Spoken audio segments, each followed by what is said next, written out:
গোবিন্দ ভজনে করব করব বলে কালো চুল সাদা হয়ে যায়।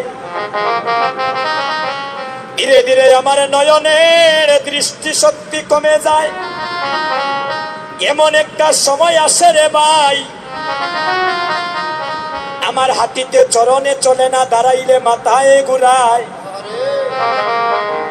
সেদিন গৌরী চরণে কেঁদে কেঁদে বলি, হে গৌরী হরি,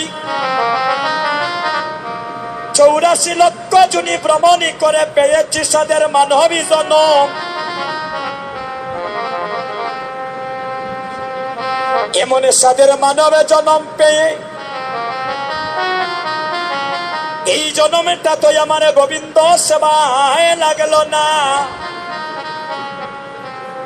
এমন সাদের মানবে জনম পেয়ে মায়ারে সংসারে মায়ারে মুহে পড়ে রইলাম। এমন ভজন যজ্ঞ দেহ পাইয়া একদিন ভক্ত সঙ্গ করিলাম না। আমার তো সনম তরি ঘাটে বান্দা, যেদিন তোমার ডাক আসবে আমাকে সেপারে চলে যেতে হবে। মাগো, আসার সময় একটা নদী পাড়ি দিয়েছিলাম, সেই নদীটার নাম হলো ভব নদী। আর এই মানব লীলা সাঙ্গ করে যেদিন সবাই যাব, একটা নদী পাড়ি দিতে হবে, সেই নদীটার নাম হলো বৈতরণী নদী।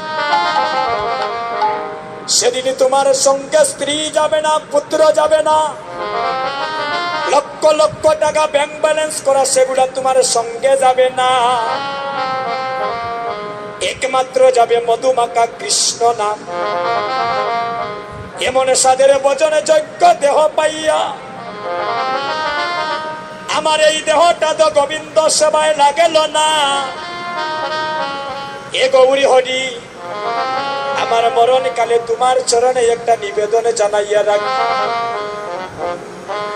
এবারের জন্মটা তো আমার বিফলে চলে গেল,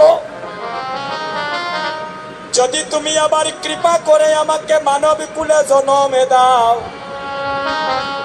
এই দেখেন ভক্তের কথা, যদি তুমি আমায় মানব কুলে জন্মে দাও, তাহলে আমাকে কোনো ধনীর ঘরে জন্মে দিও না, আমাকে কোনো কোটিপতির ঘরে জন্মে দিও না। জন্মে যদি দাও গৌরী হরি, জগতে একজন কৃষ্ণ ভক্তিমতী মা দিও, আর একজন কৃষ্ণ ভক্ত বাবা দিও। এই কৃষ্ণ ভক্ত বাবারে ঘরে জন্ম নিয়ে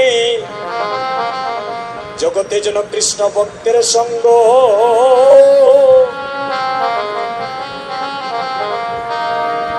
আমি করিতে পারি।